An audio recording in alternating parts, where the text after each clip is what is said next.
มีดไม่เจอเรียบร้อยแล้วว่ะมีดไปปูช้ำที่ไฟมืดแหละหน้าฮุบในแห้วก็ยังกินอยู่เนาะอื่นยากขนาดว้าวก็เสียมาเงินหรือว่าลิ้นเลย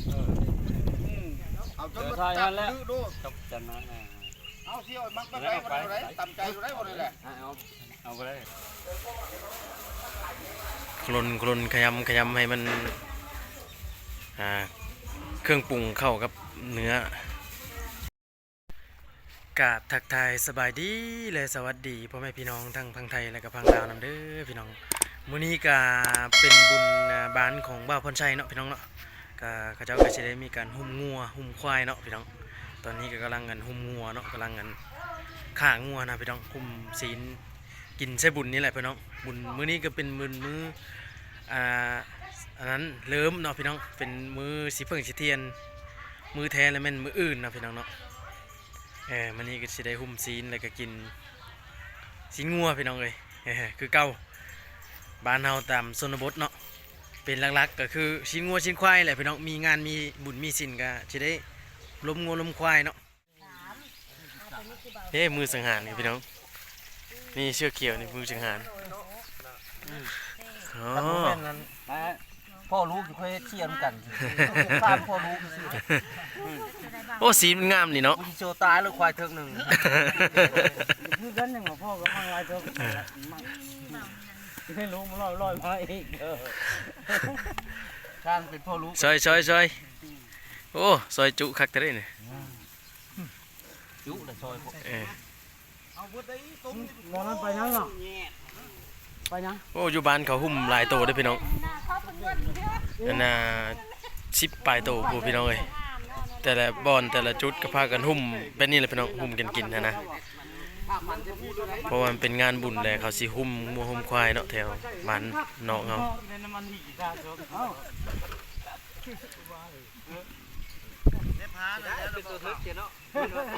งัวเถิก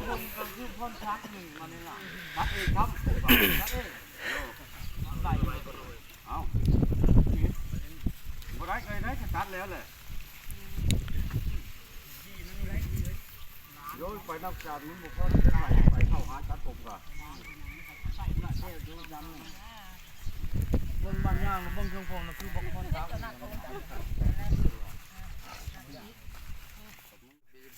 คันนามันบ่หายนะจอกเดียวว่ากระโดดบ่จีคันนามันบ่น่ะปันเดียวก็พอละคือจะเป็นแพบนอกมันนะเอามึงดูนอกใช้เลยคันนามันเนาะเยี่ยมเพิ่นว่าร้อยแกงแจ้อยู่มั้ยพี่น่ะน้อยนี่โตแก้วเชฟมาดิ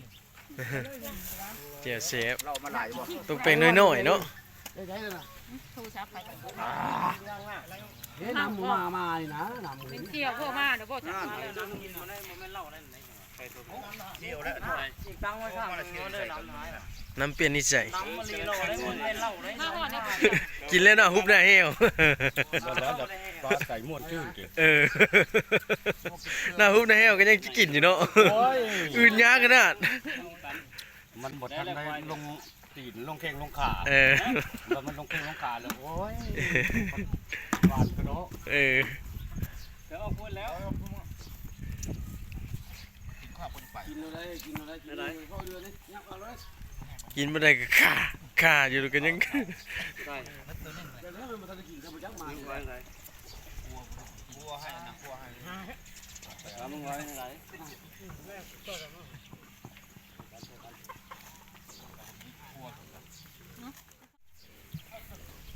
ว้าวก็เสียมาเงินหรือว่าลิ้นเลย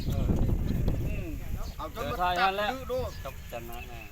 เอาเที่ยวมักไปไหนวันไหนต่ำใจอยู่ไหนวันนี้แหละเอาไปเลยวันไหนบ่ไปเล่าย้อนจะมาเพื่อนเต็งนี่โตน่ะจะไปได้หากินของห่าวน่ะหากินของชุ่มนี่อันนั้นเลยได้ปล่อยหมอแล้วก็ใช่ปล่อยโดนกินไม่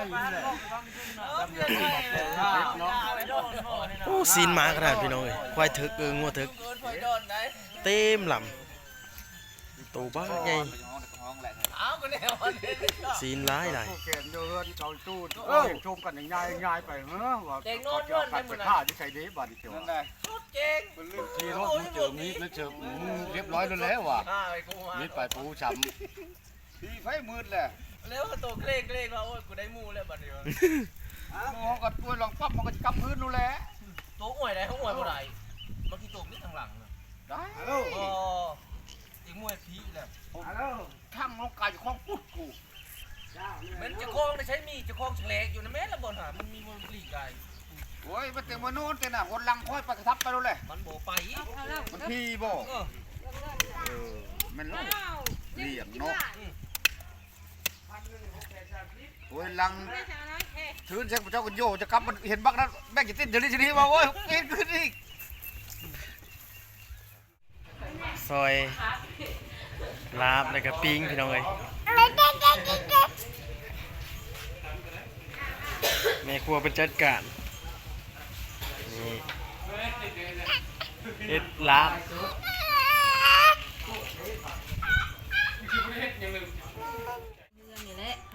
ซอยก้อยเอาพี่น้องเอ้ยก้อยคักๆผู้ใดกินดิบนี่ซอยจุแซ่บขนาดนี้ โอ้ เสียเท่ากินบ่ได้ ออกแต่วงการเลย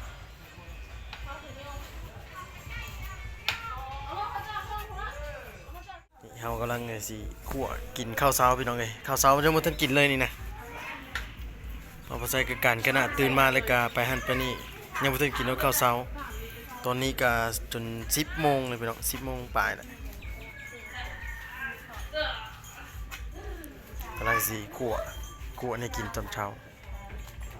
เอาเกลือไปนัวลงไปพี่น้องเอ้ยมะกอกลงไปหน่วยหนึง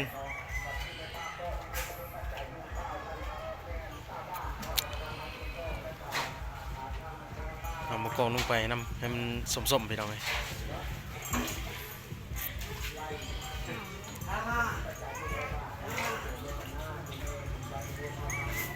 ย่ำเลย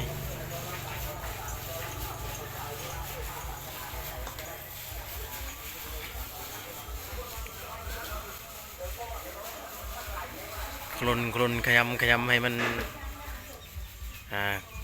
เครื่องปรุงเข้ากับเนื้อ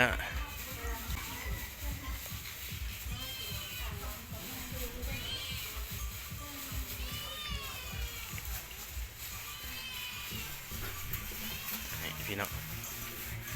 นี่ก็กำลังเลือกพักเลยเฮ็ดนำกระปุนเช็ดนำกระปุนเฮ็ดพันกระปุนนำ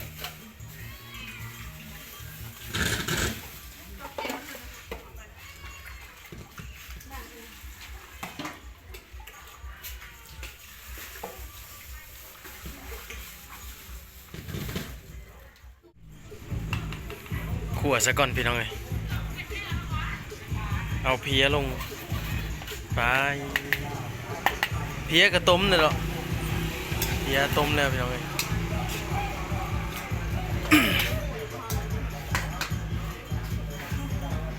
โอ้เสียงเพลงตุบๆอยู่พี่น้องเอ้ยจำว่าม่วนบาดนี่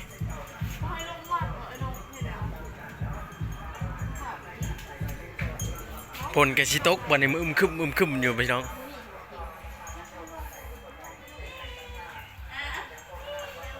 นี่เลยก้อยดิบพี่น้องก้อยดิบเพราะว่าทีมงานนั้นหมู่คู่ของพ่อเป็นมาลินนำแล้วเป็นจะกินดิบเป็นก้อยดิบตัวนี้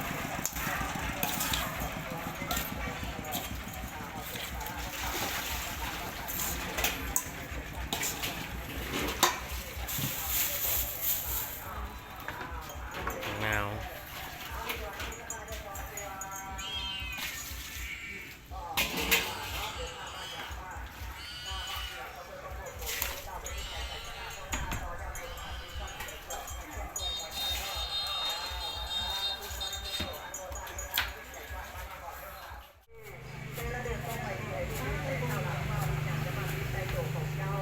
พี่น้องสุกแล้วตัวนี้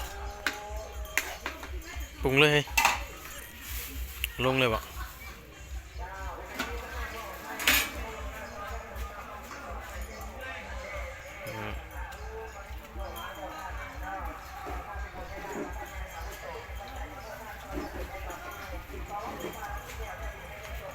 ตัวนี้เด้โอ้สมสั่วเนี่ยโปะแล้วเลยสมสั่วดิบก้อยดิบเนาะพี่น้อง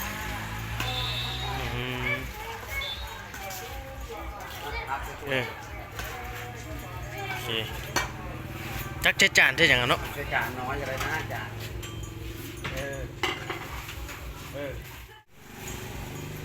สีหมู เนี่ยมายากลม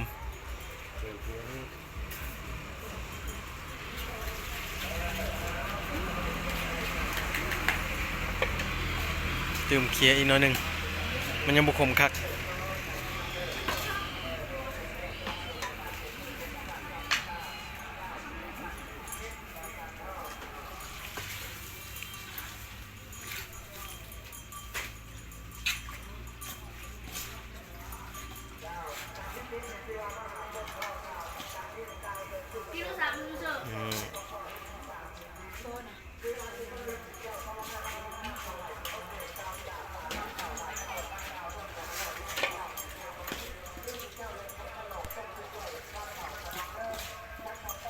นี่พี่น้อง ผักมีเนาะ ข้างลายพี่น้องเอาจักจาน3 จานเอา4แล้วก็ได้นะ ที่ก็ได้ที่จานเนาะได้อีกจานนึง อ๋อตก มีข้าวอีกข้าว มาพี่น้องกินข้าวกันเด้อพี่น้องเอ้ย คนอยากกินไหนล้างคอ ตามมาหุ้งน้ำพี่น้องเอ้ยแล้วก็รับงัวน้ำมาเอาเต้นได้หรือตังเต้นแดง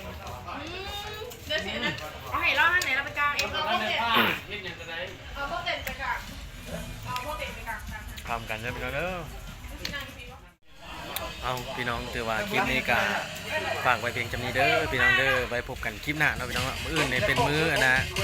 มื้อแท้นะมื้อบุญแท้มื้ออื่นว่าบ่ใช่เกิดสีท้ายให้พี่น้องเบิ่งอีกรอบหนึงพี่น้องเอ้ย ที่ต้องไหม มื้อนี้ก็ฝากพี่น้องไว้เพียงจำนี้เนาะสุดท้ายนี้ก็กล่าวคำว่าสบายดีพี่น้อง